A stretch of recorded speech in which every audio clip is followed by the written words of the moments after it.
देह अपने आप में साकार जगत है, तो देह के दो नेत्रों से जो भी चीज स्पष्टीकरण में आ रहा है, वो देह के दो नेत्रों से जो भी उसको शब्दों में दिया जा रहा है बांध करके, वो सारा क्या है? देखो वो भी एक जानकारी है, वो भी एक जानकारी है, लेकिन वो किसको क्रिएट करती है? साकार जगत को रिप्रेजेंट करती है। लेकिन बात यहाँ पे आती है निराकार जगत की, जो कि दिखाई नहीं देता। निराकार जगत किसका कोई आकार ही नहीं है, क्योंकि देह के दो नेत्रों से बांध नहीं सकते। देह के दो नेत्र एक किसी भी साकार चीज को उसके उसके दायरे में बांध सकते हैं, लिमिट है उसकी।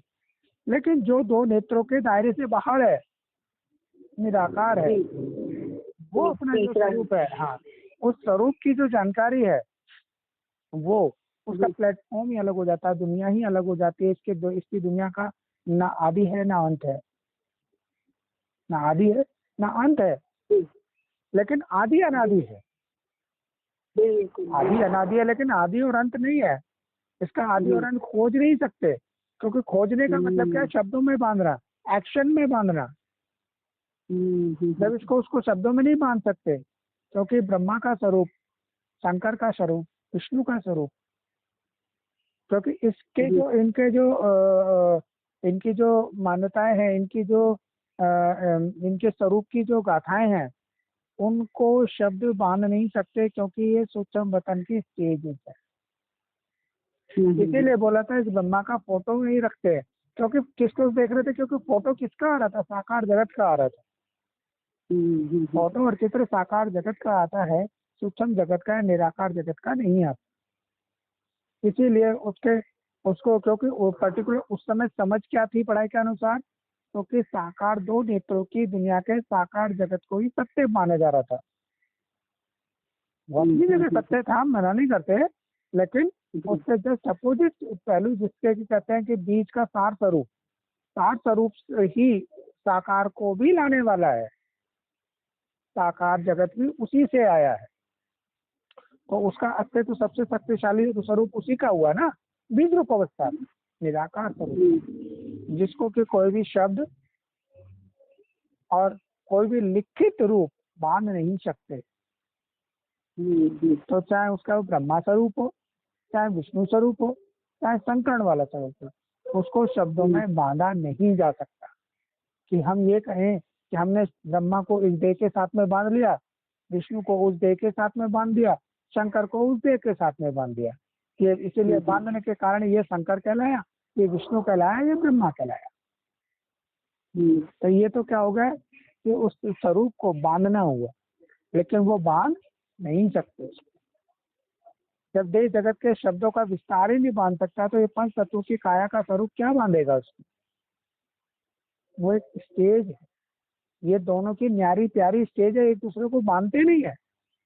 पंच तत्व रूपी टेप रिकॉर्डर के द्वारा ही तीनों स्टेज का काम चल रहा है।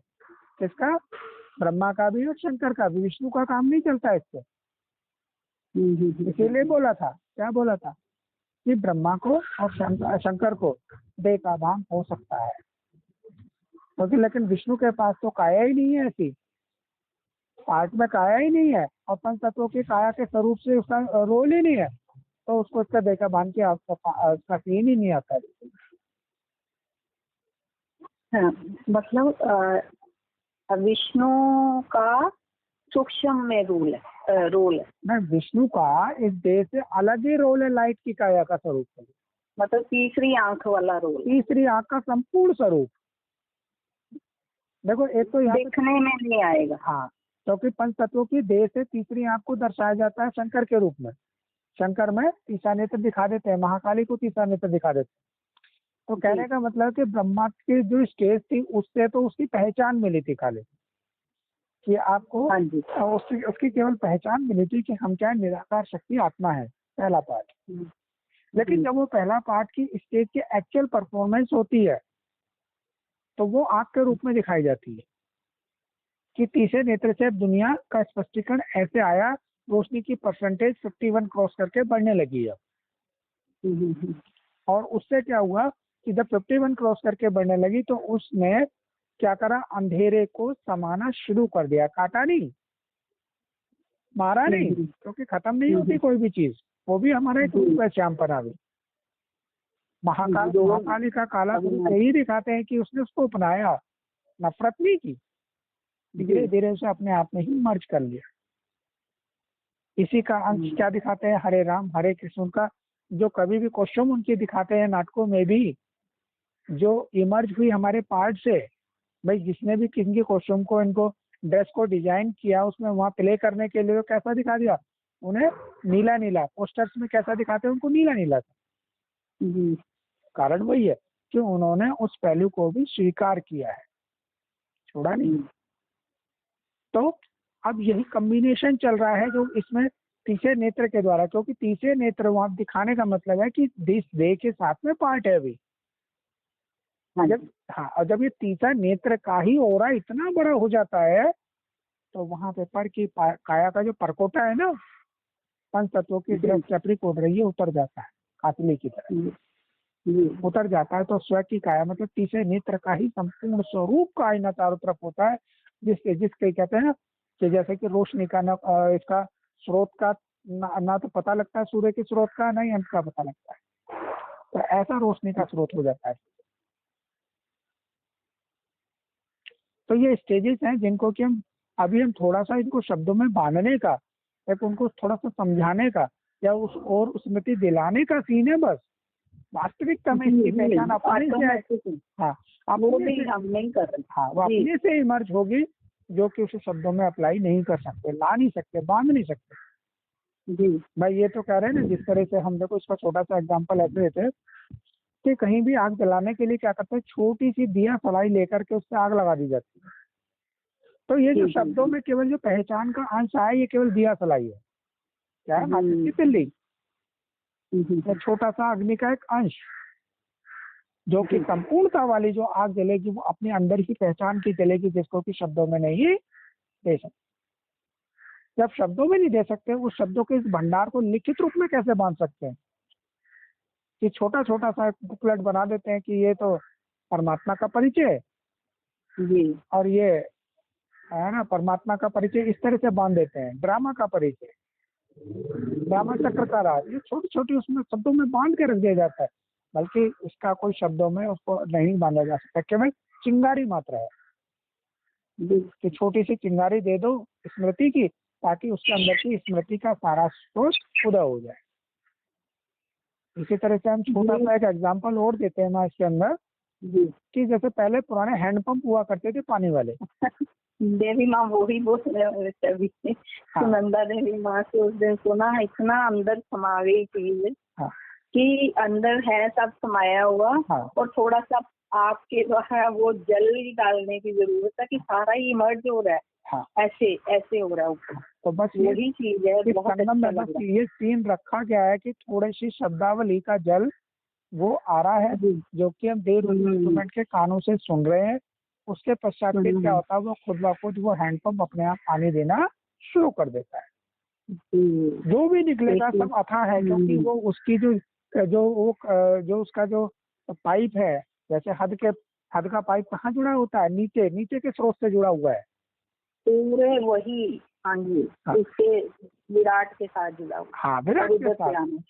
तो बस अब वही चीज है। लेकिन अभी जो पानी आया था वो भी कहीं से आया था, लेकिन उसका देवान के स्वरूप से अलग चीज दिखाई दे रही थी, कि हमने उसको देवान का एक अलग स्वरूप देना कि ये किसी दूसरे से आया है, किसी दूसरे स्रोत का थोड़ी ना। हाँ, पंच तत्वों का हैंडपंप दूसरा हो सकता है, लेकिन जल तत्व का स्रोत एक ही है। इसीलिए बोला एक अखंड एक ओंकार द्वितीय नास्ति, और ये अपनी ही चीज है, किसी और की नहीं है। भल वो तो एक ही है ना। भल वो ड्रामा के अंदर इस संगम युग को दर्शाने के, संगम मतलब अंधेरे को दर्शाने के लिए, क्योंकि अंधेरे में क्या होता है, सुनना सुनाना देर रूपी टेप रिकॉर्डर से जो सुनना सुनाने का रखा गया है ना सीन, और जिसको कि और इसका तमो प्रधान स्वरूप क्या कहते हैं, सीखना सिखाना। सीखना सिखाना क्या, हम सिखा रहे हैं, हम सुना रहे हैं, हम पढ़ा रहे हैं, ये इसका और भी गिरा हुआ वर्जन है। लेकिन वास्तविकता में क्या चीज हो रही है, वही चीज एक ही स्रोत है जो कि इमर्ज हो रही है, जो कि अपनी ही प्रॉपर्टी है। जी, सबकी अपनी है, जो उनको उस वक्त अंदर तड़प अगर लगी होती है तो ऑटोमेटिक वैसा व्यवस्था बन जाती है। हाँ, कोई वास्तविकता में दूसरी व्यवस्था नहीं है, वास्तविकता में एक की ही। माँ सबकी जो सबकी वर्ड है ना वो मर्ज हो जाएगा, क्योंकि अभी हम सबकी वर्ड का लेने का मतलब क्या है कि नल को पकड़ रहे हैं। जी जी जी, नल से ही तो अनेक है, नल से ही तो सब है, लेकिन नल के अंदर जो निराकार स्रोत है जल तत्व जो कि उसके द्वारा निकल रहा है, उसका स्रोत तो उसका संपूर्ण अखंड स्वरूप तो एक ही है जी। तो उस अखंड स्वरूप की अपनी पहचान हो। ये वीणा नामक नल की नहीं, ये मनोज नामक नल की नहीं, ये सुनंदा नामक नल की नहीं, ये नल है जिसके अंदर से हम निराकार अखंड स्वरूप जो इस नल के माध्यम से निकल करके उसकी शब्दों की पहचान के माध्यम से आ रहा है, या नेत्रों के दृष्टिकोण से आता है, इंद्रियों की हलन चलन से आता है। तो उस स्वरूप की इस प्रोजेक्टर के द्वारा दिखाई दे रहा है बस। लेकिन वास्तविकता में एक ही स्रोत है, एक ही हमारा वो निराकार स्वरूप जल तत्व ही तो असली स्वरूप है हमारा। वो जो जल तत्व स्वरूप है उसकी जो पहचान है वो तो एक ही तो है, क्योंकि वो एक ही स्रोत है, अखंड स्रोत है। लेकिन उसको जब नल के माध्यम से, इंस्ट्रूमेंट के माध्यम से, पंच तत्वों के अंदर से बांध करके देखते हैं तो वो अनेक दिखाई देते हैं उसकी पहचान से जब उसे देखते हैं तो। जबकि बार बार ब्रह्मा के लिए बोला गया कि ब्रह्मा को देखोगे तो पतित बने। तो अभी भी हम क्या कर रहे हैं कि ये भगवान कोई भी खुद बेशक नहीं कह रहा होगा, लेकिन सामने देखने वाले वाकई ये परमात्मा का पार्ट है। खुद की पहचान नहीं हो रही है, लेकिन देह स्वरूप से ही बस हाँ ये ज्ञान बड़ा अच्छा, चलो इसको ही मान। ये हो रहा है। क्या होता है कि देखो सामने वाले को जो हम दिखा रहे हैं वही दिखेगा, पार्ट ऐसा है। आप अपने शब्दों के माध्यम से क्या प्रस्तुत कर रहे हैं, शब्दों के माध्यम में क्या चीज दिखाई दे रही है, वो सामने वाला अपने कानों से सुन करके वो स्पष्टीकरण देगा कि ये इससे अपने आप को रिप्रेजेंट कर रहा है। सामने वाला ये टेप रिकॉर्डर के अंदर जो आत्मा है वो अपने आप को रिप्रेजेंट कर रही है।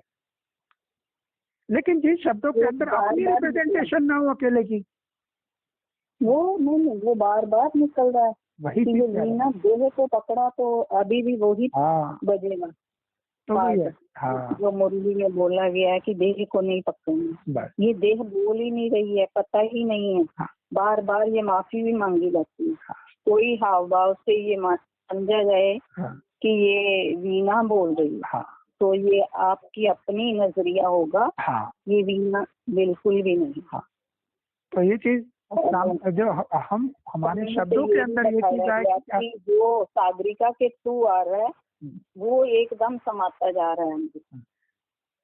ये बार बार ये भी निकलता है कि हम जो भी जर्नी अभी तक की है और यहाँ पहुँच के वो हमारे जो भी यहाँ से आ रहा है वो एकदम ऐसे लग रहा है कि बस यही है, यही है। मतलब जो रोशनी है। हम ये नहीं कह रहे कि मनोज देवी माँ भगवान, और वो खुद भी नहीं कह रहे कि मैं भगवान। वो खुद कहते हैं ये आपकी ही रोशनी है। तो हम सब के अंदर है, जहाँ से जो आपको रोशनी पसंद आती है उसके ऊपर अपने ऊपर आपको वो कर